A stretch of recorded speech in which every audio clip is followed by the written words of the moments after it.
Welcome to the Deep Dive, where we take these really dense, complex topics and try to pull out the insights that you can grasp quickly. Yeah, make it enjoyable and get to the heart of it. Yeah, and we appreciate that you bring these really interesting things to us. Yeah, so today's is quite interesting, and it sort of speaks to some very fundamental things in physics. Okay, so what is the focus of today's Deep Dive? So we're looking at, it's actually a revisitation of a very old theory called the Kaluza-Klein theory. Okay. It goes back to 1921, so over 100 years ago. And this theory was an attempt to unify gravity and electromagnetism. Okay.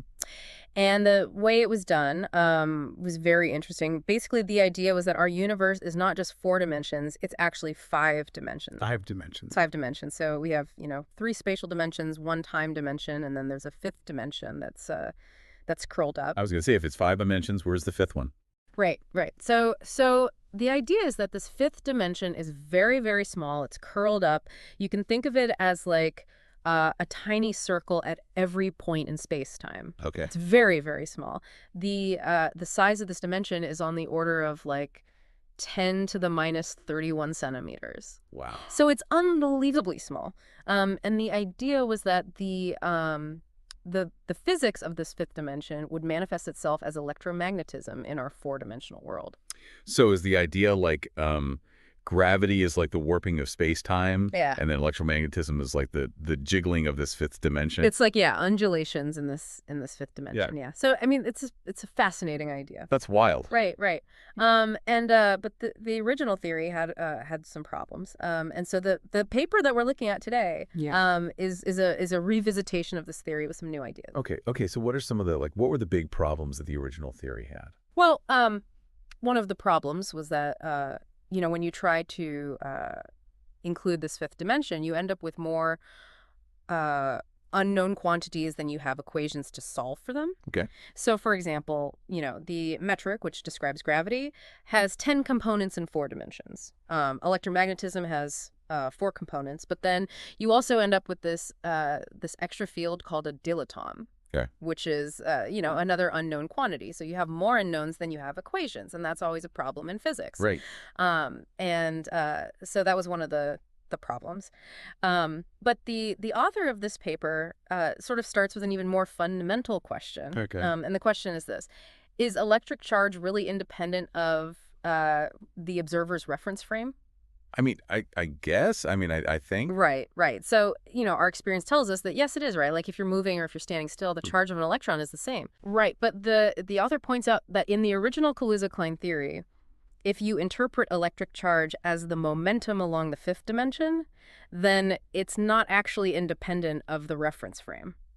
Oh, wow. So that's a problem. It's a direct contradiction with what we observe. So the way that it was set up in the first place, it just doesn't actually jive with our reality. That's right. And so that was the author's main motivation, I think, for revisiting this theory, to try to come up with a version of the theory where electric charge really is an invariant, regardless of how you're moving. Okay, so this is like a big revision to the Kaluza-Klein theory. Yeah, it's not just a minor tweak. Okay, cool. It's a fundamental change. And you mentioned that this paper is like a trilogy. Yeah. So what are the 3 parts? Yeah, so the paper has 3 parts. The first part is about classifying elementary particles in Kaluza-Klein theory.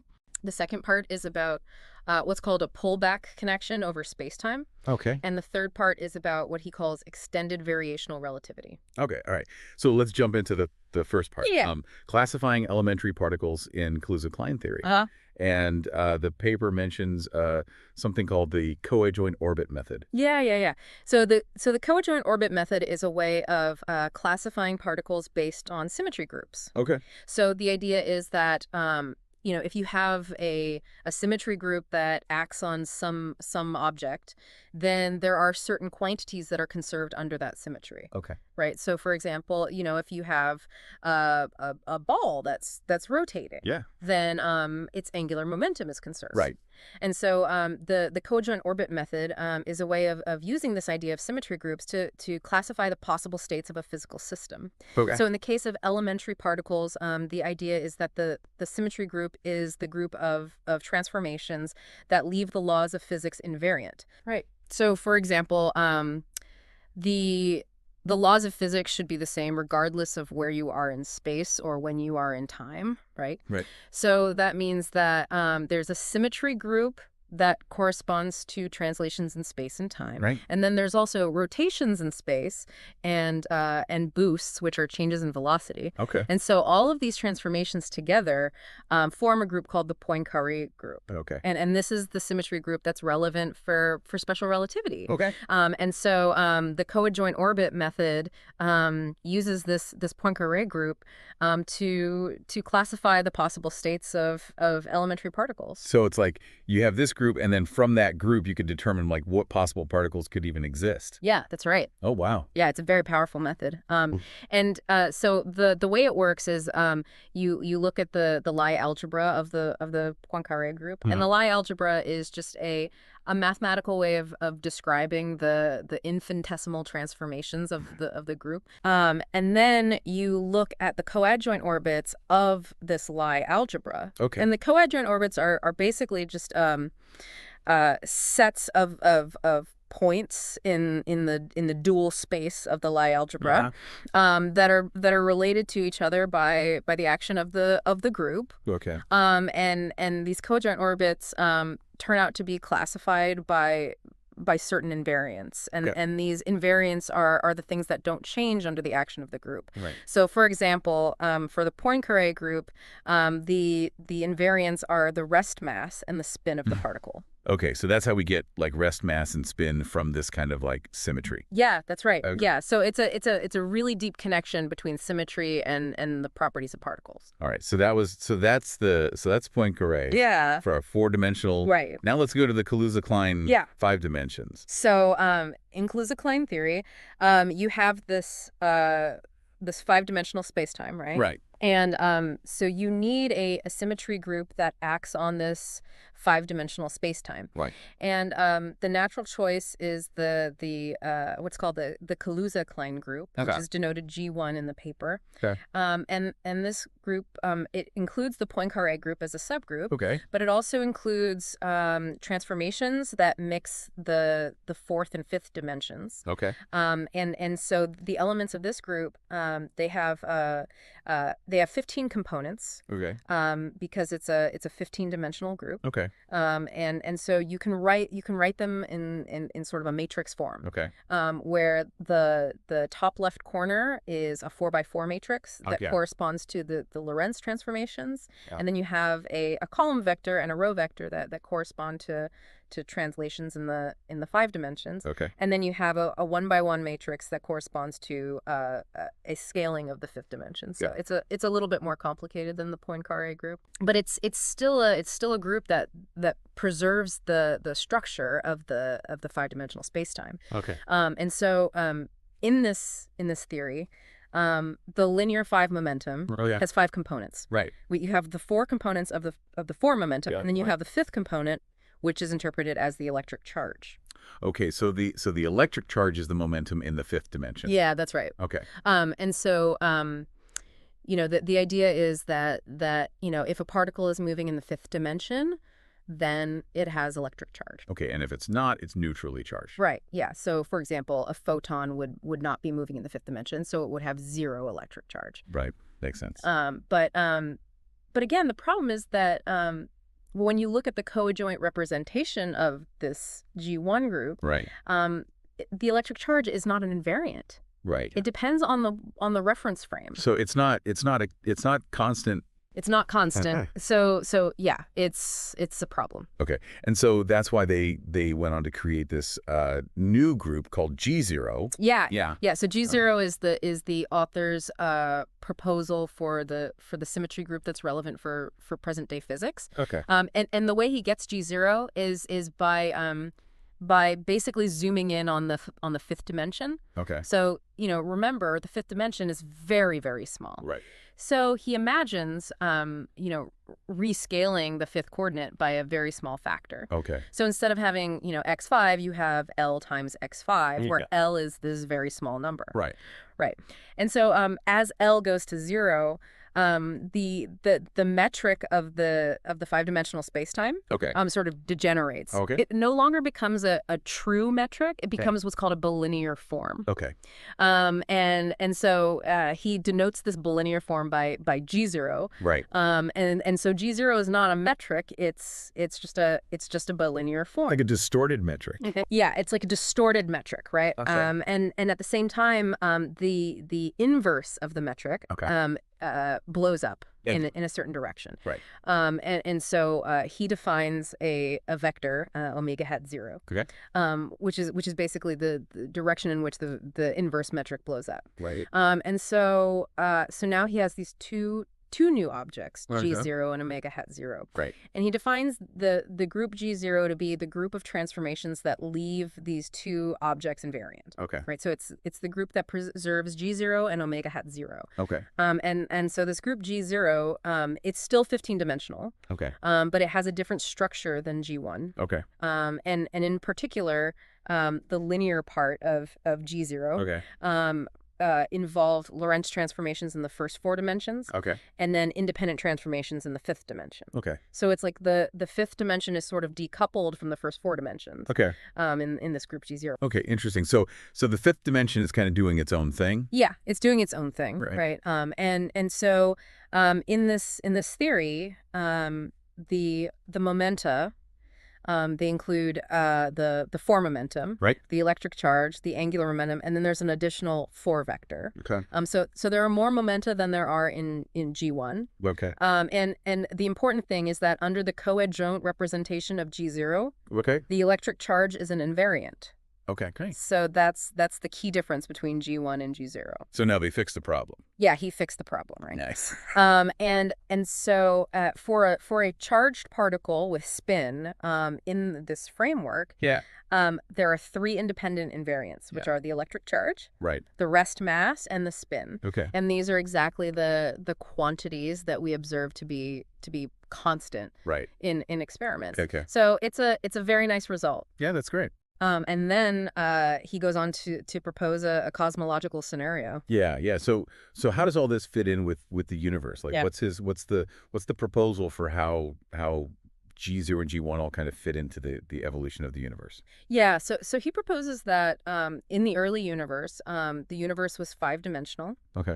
And it was isotropic, so it was the same in all directions, Look. but it was unstable. Okay. And so in this early universe, the particles were described by the G1 group. Okay. And then there was a phase transition Okay. where the 3 spatial dimensions that we're familiar with Right. started to expand rapidly. Okay. And the 5th dimension started to contract. Okay. And so this is the inflationary period Right. that cosmologists talk about. Right. And so during this inflationary period, the symmetry of the universe was broken. Okay. And so the G1 symmetry was broken down to the G0 symmetry. Oh. And so in the present day, we live in a 4-dimensional universe Right. where the particles are described by the G0 group. Okay. And so the electric charge sort of emerged as a consequence of this symmetry breaking. Oh, wow. So in the early universe, there wasn't even really a concept of electric charge. It was just kind of all mushed together. Yeah, it was all mushed together. Yeah, Yeah. so it was only after the symmetry breaking that the electric charge became a well-defined quantity. Oh. And so he also introduces this intermediate symmetry group, Okay. which he calls GL.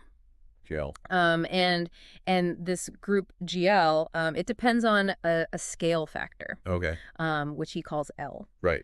And so as L goes from 1 to 0, Okay. the group GL interpolates between G1 and G0. Okay, so it's like a sliding scale. Yeah, it's like a sliding scale, right? Okay. And so he sort of imagines that during this phase transition, the universe went through this family of symmetry groups, GL, Right. and eventually ended up with the G0 group. Okay. And he also points out that the way that you describe spin in 5 dimensions is different than the way you describe it in 4 dimensions. Okay. So in 4 dimensions, spin is an angular momentum. Right. Right. But in 5 dimensions, spin is more like a polarization plane. Okay. So it's a two-dimensional object. Okay. And so it's a little bit more complicated to describe spin in 5 dimensions. Right. But it's still a well-defined concept. Okay. All right. So that's the cosmological scenario. Okay, yeah. So we've talked about the two groups, and we've Yeah. talked about the cosmological scenario. Right. Now let's talk about this second part, the pullback connection. Yeah. So what is this pullback connection? Okay. So if you have a symmetry group, you can define a corresponding geometric structure called a connection. Okay. And a connection basically tells you how to transport vectors Right. along curves Okay. in the space that the group is acting on. Okay. So, for example, if you have a vector field on the surface of a sphere, Okay. then you can ask, how do I transport this vector field Right. from one point to another point on the sphere? Okay. And the connection tells you how to do that. Right. And so in the case of the group G0, Okay.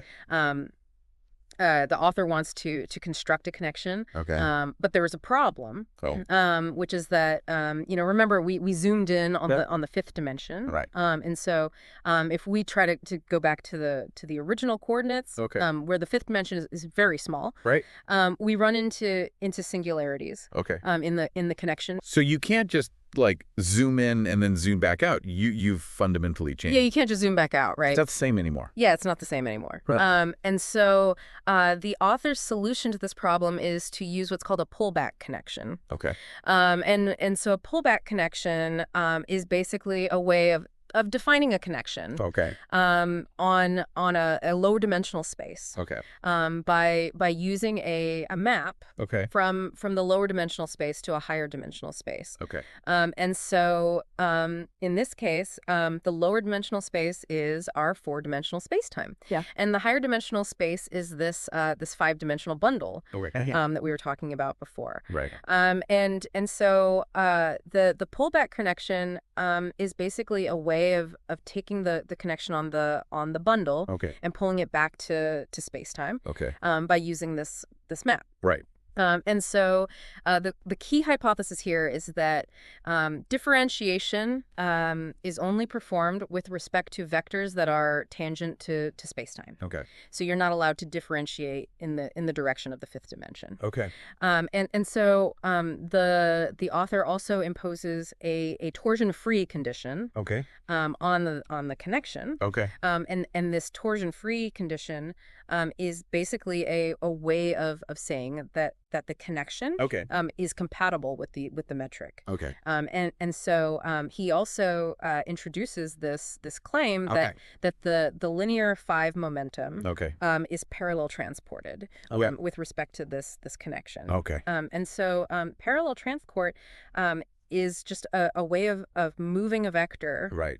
along a curve Right. in such a way that the vector doesn't rotate Right. relative to the connection. Yeah. So it's like you're carrying the vector Right. along the curve. Right. And you're making sure that it stays pointing in the same direction. Yeah. Yeah. It doesn't twist. Yeah, it doesn't twist, right? Okay. And so by imposing this parallel transport condition, Okay. the author is able to derive the Lorentz force law, Okay.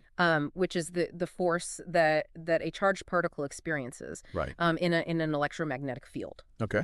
And so this is a very nice result because it shows that this geometric framework Okay.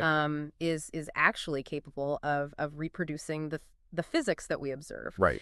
And so he also shows that by making a change of basis, Okay. you can write the connection matrix Okay. in a very simple form. Okay. Where the subconnection Right. is just the Levi-Civita connection Okay. of Riemannian geometry. Okay. And so the Levi-Civita connection is the connection that you use in general relativity to describe gravity. Okay. And so the components of gamma 5, they're related to the electromagnetic 4 potential. Okay. And a skew symmetric tensor. Okay. And so the skew symmetric tensor is identified with the electromagnetic field tensor. Okay. And so, this is again a very nice result because it shows that this geometric framework Okay. is actually capable of describing electromagnetism as well as gravity. Okay. And he also shows that a change of the section Okay. corresponds to a standard gauge transformation in electromagnetism. Okay. So this is all very consistent with what we know about electromagnetism. Okay. That's pretty Yeah. good. So that's the pullback connection. Okay. All right. So the last part of the paper is about extending variational relativity. Okay. And so variational relativity is a way of deriving the field equations of gravity by using a stationary action principle. Okay. And so in Palatini's variational approach, Okay. you vary the metric Yeah. and the connection independently. Okay. And so the author extends this approach by also varying the electromagnetic potential. Okay. And so he considers an action that depends on the metric, the electromagnetic potential, and the matter fields. Okay.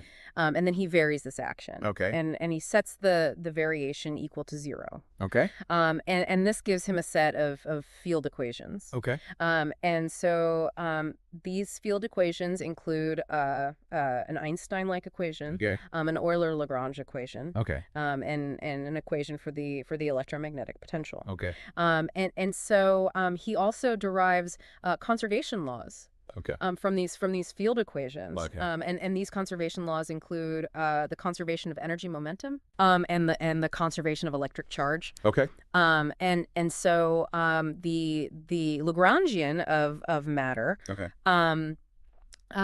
depends on the conformation tensor Okay. for particles, Right. or the determinant of the metric Okay. for fluids. Okay. And so he defines the mass density Okay. and the electric charge density Okay. in terms of the Lagrangian. Okay. And so the simplest form of the matter Lagrangian leads to the conservation law of linear momentum, Okay. which includes the Lorentz force term, Okay. and the conservation of electric current. Okay. And so the Lagrangian for gravitation and electromagnetism Okay. depends on the curvature tensor Okay. of the pullback connection. Okay. And so the non-zero components of the curvature tensor Okay. are related to the space-time curvature and the electromagnetic field. Okay. And so he proposes a Lagrangian for the combined gravitational and electromagnetic fields, Okay. which includes a cosmological constant, Okay. the Ricci tensor, Okay. and some coupling terms. Sure. And so the stationarity condition Okay.